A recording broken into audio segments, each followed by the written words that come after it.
Ei, você aí, você sabia que dá para explicar a origem da humanidade tanto pela via religiosa quanto pela via científica? Não? Não sabia? E pela via religiosa, a gente tem mais de um ponto de vista para explicar como é que a Terra, a vida e a humanidade surgiu. Também não sabia? Não acredito. Então vem com a gente descobrir no nosso encontro de hoje. Tudo que bate é tambor, todo tambor vem de lá. Seu coração é o Senhor, tudo é África. Olá pessoal, aqui quem tá falando é a blogueirinha de história. A gente então vai continuar a nossa trajetória investigando a pré-história da humanidade, agora com conteúdo primeiros povoadores da Terra, só que trabalhando criacionismo e evolucionismo. Se a gente parar para pensar, não existe apenas uma única explicação de caráter religioso que explica como é que a humanidade surgiu. Pelo contrário, a explicação religiosa da origem da vida, ela tem que, na verdade, respeitar as diferenças culturais que existem no nosso país e também em todo o mundo. A gente vai perceber, então, que cada uma dessas explicações ela vai estar diretamente ligada ao modo como cada uma dessas culturas, desses grupos culturais, dessas sociedades se organizam e como é que elas também organizam seu estilo de vida.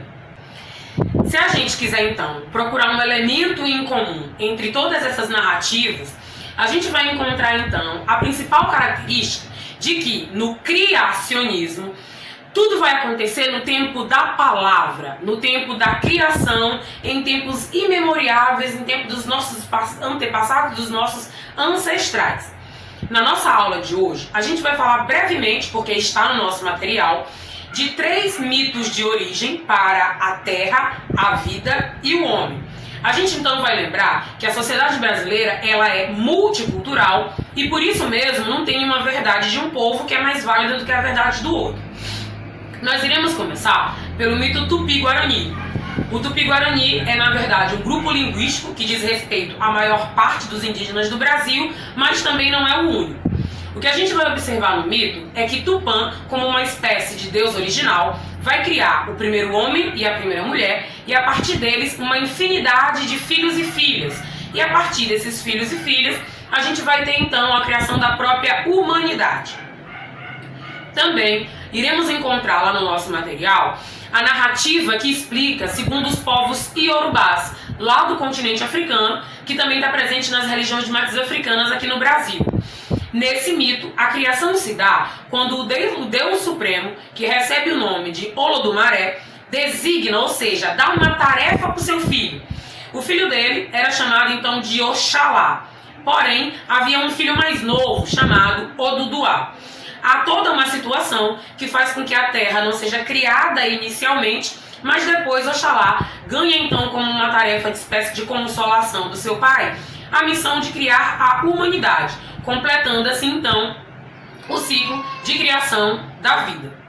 Por último, a gente faz referência então à visão cristã, que muitos de nós conhecemos de catequeses, de escolas bíblicas, mas que vale lembrar não é a única possível. Na visão cristã, acredito que todo mundo conheça, a criação se dá em 7 dias. Na verdade, são 6, em que o Deus, e para a religião considerado Deus único, Deus apenas, ou Jeová, vai, a partir do poder também da palavra, começar a criar tudo que existe em cima da face da terra. Então você vai ter a criação do que é físico, das águas, a separação do dia e da noite e, por fim, do homem e da mulher que são colocados no tal do jardim do Éden. Então, como vocês podem observar, o tempo de todas as criações, independente das culturas, ele se manifesta no tempo da palavra. É a palavra que torna possível, então, que haja a criação. Porém, as visões religiosas, elas são válidas para alguns grupos culturais. Contudo, no século XIX, a Europa, de onde vieram os nossos colonizadores, os portugueses de origem europeia, vai então passar por um processo de quê? A ciência naquela sociedade estava tomando o lugar que era até então da religiosidade e da fé. A partir do século XIX, a Europa vai viver esse fortalecimento do poder e também da repercussão do que a ciência diz como certo e também diz como errado. Desse modo, uma teoria chamada evolucionismo passa então a fazer parte, das discussões científicas do momento, e ela vai se destacar primeiro, porque, diferente de tudo que se dizia até então, tudo que tem vida sobre a face da Terra, segundo a teoria do evolucionismo, vai então ter origem no mesmo ser, uma origem comum a todos os seres vivos. E ainda que a diferença entre as espécies vai se dar a partir do próprio processo de evolução. Conforme os corpos e os indivíduos e essas espécies vão se adaptando ou não ao ambiente, os indivíduos vão sobrevivendo e vão evoluindo.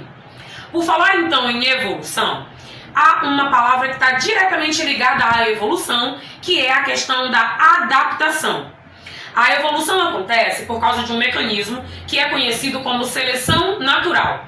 E a seleção natural, por sua vez, acontece por conta da adaptação ou não dos seres vivos referente ao meio ambiente. É necessário uma íntima interação com o meio ambiente, ou seja, é preciso se relacionar com a natureza. Ainda, as próprias espécies dos mesmos animais vão estar cruzando. Há também nesse processo de cruzamento uma espécie de seleção genética, fazendo com que apenas alguns sobrevivam, já que eles têm características que levam a interagir positivamente com o meio ambiente. E a característica mais triste da evolução e da própria seleção natural é imaginar que aqueles que são fracos, que eles não deixarão descendência, ou se deixarem, isso não vai se perpetuar por muito tempo, porque eles vão acabar não sobrevivendo. Um exemplo simples é imaginar que haviam girafas ou cavalos antigamente que tinham pescoços de vários tamanhos, mas as árvores de onde eles se alimentavam eram todas muito altas. Com o passar do tempo, girafas de pescoços mais curtos acabaram ficando para trás no processo de evolução, porque o pescoço curto não fazia com que elas alcançassem lá em cima, para comer então a sua comida. Evolução, adaptação, características e espécies. Esses são alguns dos conceitos que aparecem na teoria que nós conhecemos como evolucionismo. Os responsáveis por nos apresentar esta teoria por volta do século XIX são o naturalista Charles Darwin e também o biólogo Alfred Wallace. O que esses caras fizeram de importante? Que esse conteúdo está então caindo de paraquedas na nossa escola aqui no 6º ano. O Charles Darwin, para quem não conhece a historinha, ele era então estudante do campo das artes, desenhava animais e plantas e foi convidado em 1831 a fazer parte de uma expedição que estava então fazendo a atualização dos mapas da Inglaterra. Rotas comerciais, novos países que estavam sendo descobertos. O Charles Darwin passou então aqui pela América Latina, Argentina, Brasil e várias outras regiões em que animais e plantas foram catalogados, ou seja, foram conhecidos naquele momento. O Alfred Wallace, por sua vez, veio realmente ao Brasil. Entre 1852 e 1856, ele ficou aqui na floresta amazônica estudando tanto a hidrografia quanto também a fauna, a flora e também sociedades indígenas que estavam lá na época. Eles trocavam correspondências entre si, ou seja, a comunicação da época era feita via carta, um mandava carta para o outro, avisando o que eles tinham encontrado, o que eles tinham descoberto. E nessa troca de cartas, eles foram então refinando aquilo que viria a ser a teoria da evolução ou evolucionismo.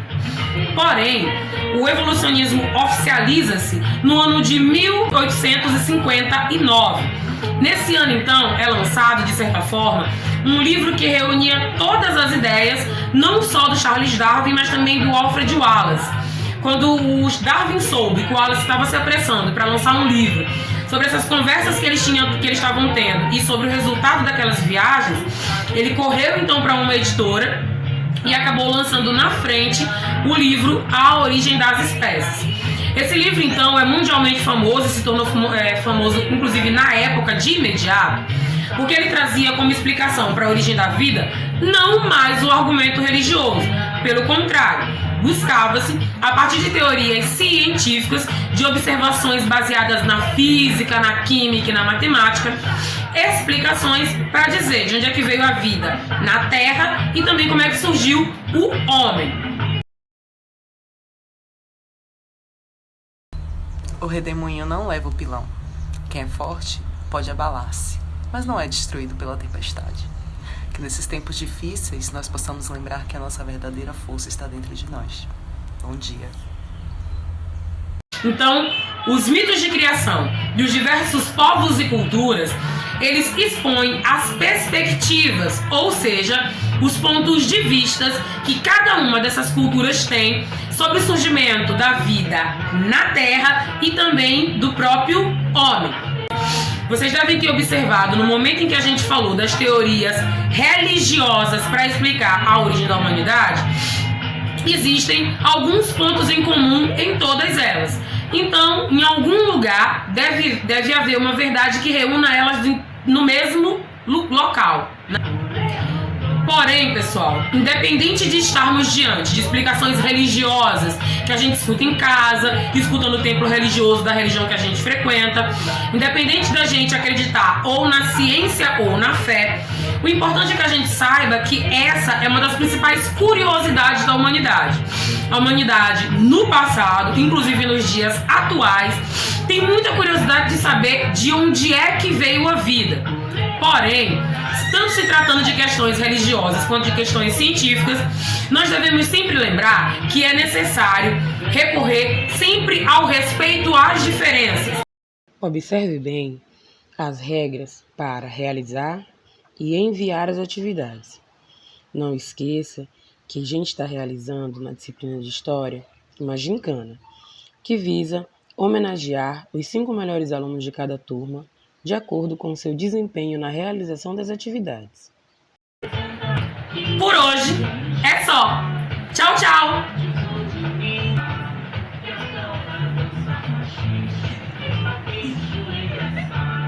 É empírico, meio onírico, meio quírico, meu espírito quer que eu tire de tua dor.